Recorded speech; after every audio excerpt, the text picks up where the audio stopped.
Hello and welcome back to the Sultry Diaries. You are joining me again from Braemar up in just the majestical Scotland. We're having the most incredible holiday up here and I just do not know how I'm going to leave this garden. Although I am looking forward to getting back to my shed and my oak tree because I have a feeling that my garden is going to be a little bit greener when we return.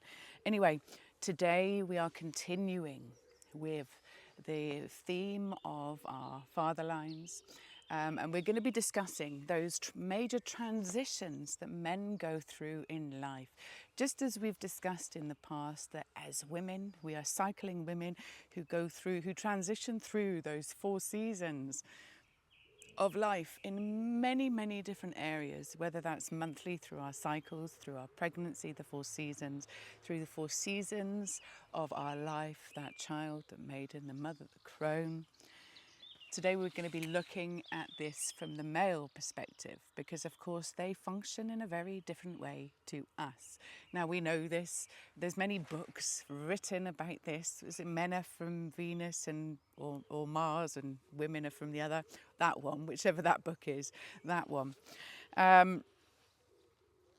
Because men function much more in connection with the sun. So they have that 24-hour reset, that annual reset. So they function in a very different way to us. We have many more hormones running through our body that cause for us to wave and weave our way through each month. They have a much more level and grounded hormones happening within them for good reason too, because that outside circle, that patriarchy, that protective role needs to be solid and grounding whilst we in the middle weave and dance around the growth and development of the whole family. So we know that one of those first major brain changes that we go through is that adolescence. And we've talked about this from the female perspective of how we step into those cycles and how if we do this untethered, unguided, that this can leave us with chaos in our heads. Now this is the same for the men too. Now when they step into their adolescence, they have hormones that kick in, they have their testosterone that surges into their souls. It arouses and wakes up their body. And this is stepping them into that place of being forever ready. Ready to step in and fight to protect. Ready to step in to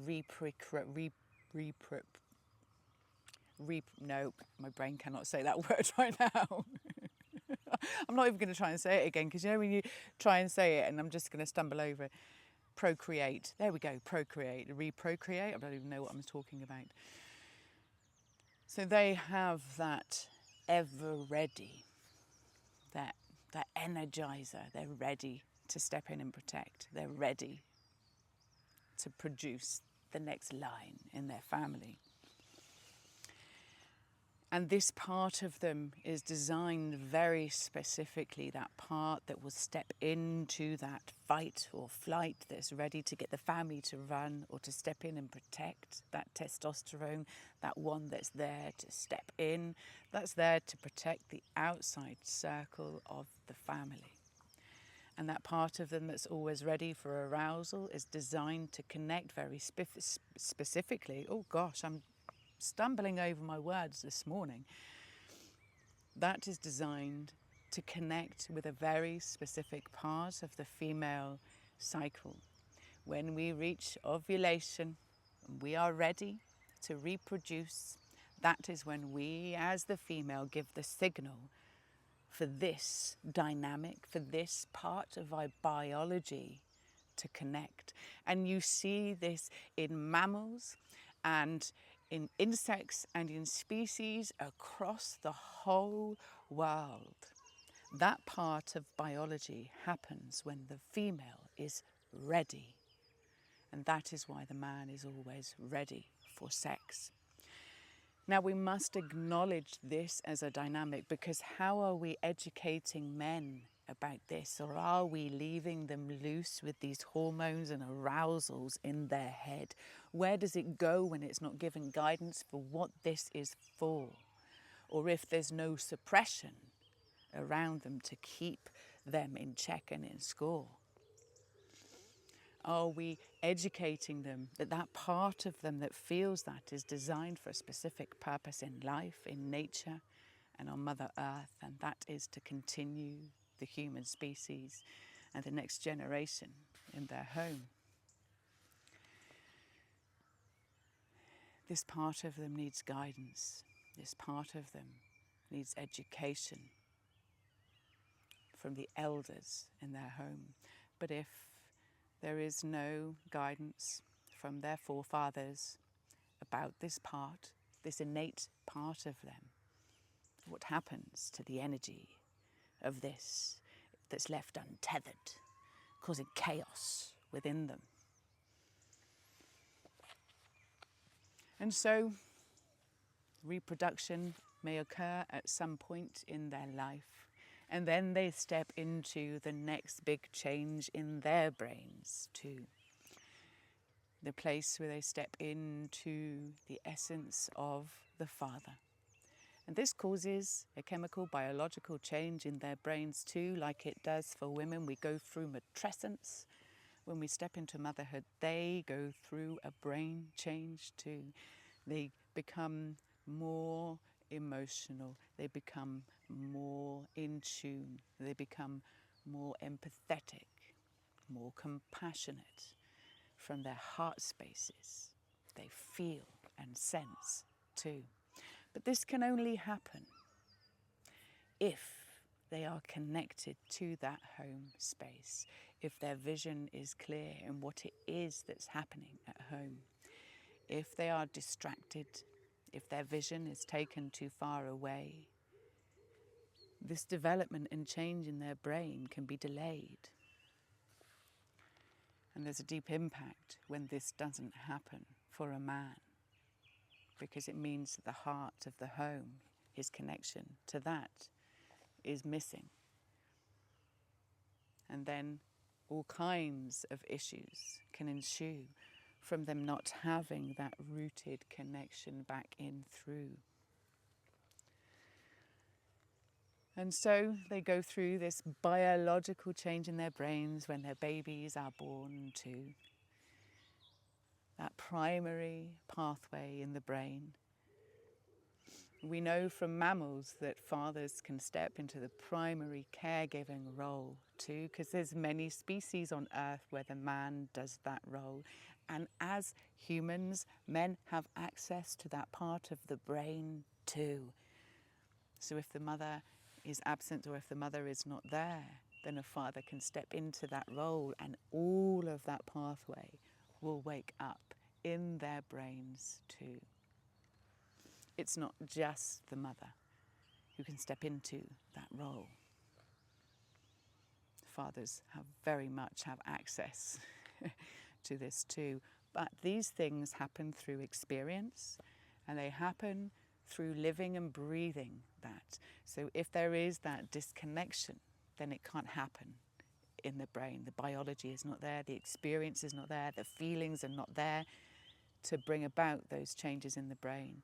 And so this, again, if they don't go through this change, it causes a neurodiversity in their brain. Once they've gone through this role of fatherhood, of protecting, because when they step into fatherhood, those feelings of protection, they rise up, and it's even more prevalent in their brains. It switches from that wanting to be ready to reproduce to wanting to protect the family home.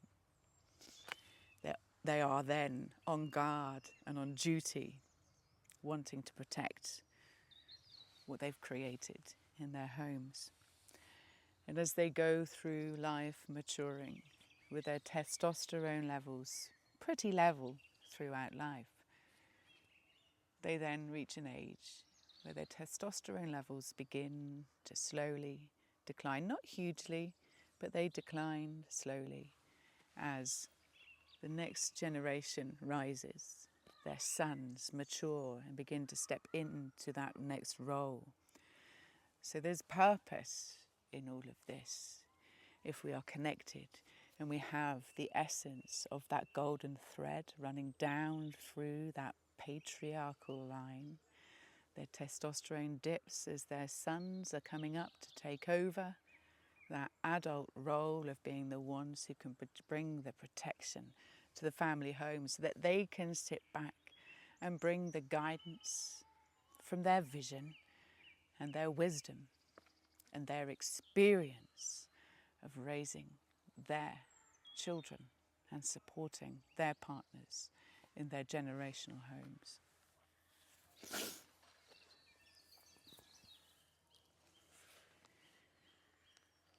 Now, there's so many different places in which we can go off and discuss this topic.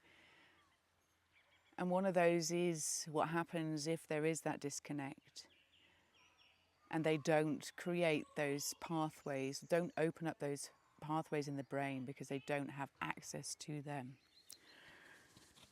I'm just going to pop that on a sec. Must be something going on over in the centre behind. I'm just hearing a lot more people. If there is that disconnect and they are so removed from the family home because they are perhaps so focused on the financial burden of their role, they will be missing the subtleties and the details of the support that the matriarchal line is needing in the home. The mother can be seen as too emotional, too sensitive, too needy, because they've lost sight of what it is that she's actually needing within the home. And we can go off and we can discuss this in a subject that's quite big right at the moment in the globe. And this is that this conversation around this dynamic of that sexual connection that we spoke about at the start, where there is this biological part of reproduction and sexual connection that happens innately with the female and the male. And that within a relationship, outside of that biology, that innateness, that ovulation, and that being forever ready to reproduce, outside of that sexual connection comes from a connected place. And this is where there is a massive gap in the world, in the globe, around this subject, because looking at it from that perspective of how men have been impacted by war, by their forefathers, by the suppression, by their anger, by the control, when they are learning from their forefathers, when they are not witnessing connection in the family homes, when they are not witnessing love, tenderness, energetic connection, touch, communication, conversation, when they are not witnessing the healthy balance between matriarchy and patriarchy, which is where sexual connection comes from within the relationship. If they are only seeing sex in the way that it's being delivered to them, that's a disservice to them, because it's leaving a completely misguided vision of what it is that the female is needing to connect in that way. Now, there's topics in the world at the moment about women who have endured sexual assault, harassment, rape, and how when this topic is brought up quite often, the response is it's not all men. But this is right. It's absolutely not all men. But ask your mothers, ask your sisters, Ask your partners, your daughters, your nieces, your cousins. Ask them if they have been harassed, assaulted, raped, and ask them if it was a man. And in every case, the woman will say it was by a man. So it is not all men, but it is all women who have been impacted by men. And I believe it is because of the lack of education and the lack of guidance and the lack of a healthy patriarchal tether and that golden thread that has meant that there is not the depth of knowing, of connection, of safety around sex. Again, this is another really heavy topic, but I think that it's important that we talk about these things.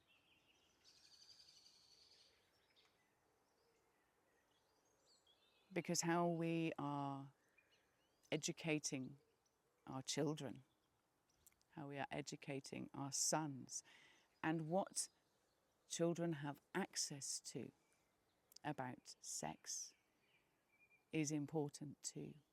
Because if, as young men, or women too, but this topic is about this patriarchal thread, if as young men they are having access to porn, if they are having access to the visual representation of a naked female form, before actually having access to that in a tangible experience in life, this causes a dysfunction and a neurodiversity in that pathway in life and in the development of a healthy sexual connection with a female.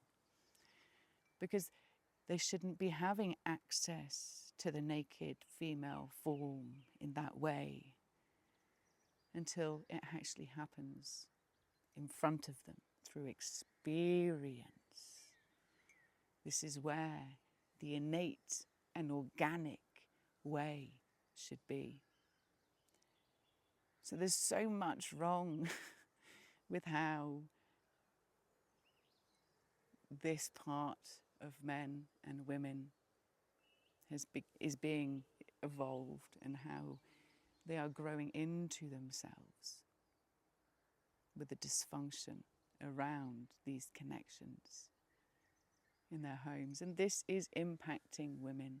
This is a topic that women speak about all the time. The pressures in their relationships, the missing connection, because as women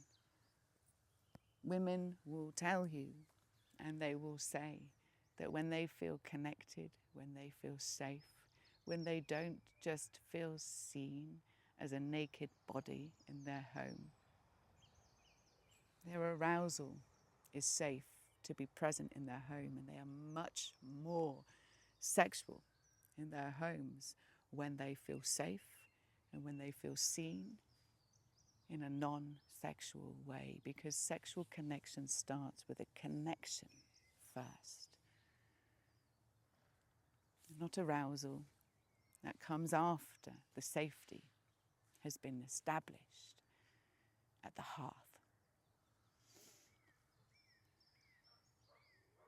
And so just like women who go through our cycles untethered, who go through our monthly cycles and our cycle of life without guidance and wisdom, this is having a deep impact on us. And men going through their transitions in life without this same tethering, it's having a deep impact on them too.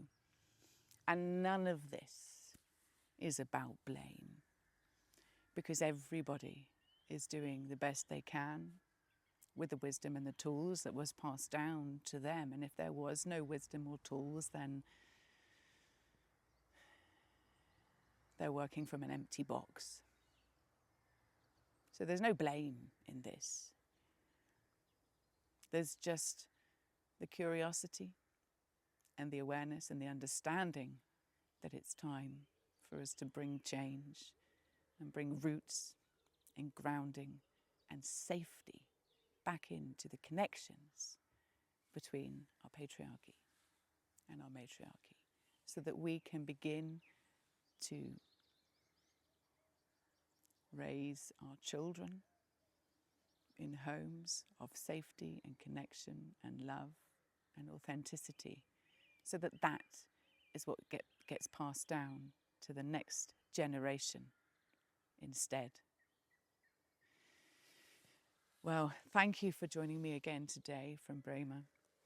I believe my next video will be from Wales, and I'm excited for us to start stepping into the next subject of intuition and everything that's been stripped from us as females in terms of our knowing, our feeling, our sensing, our vision, our clarity.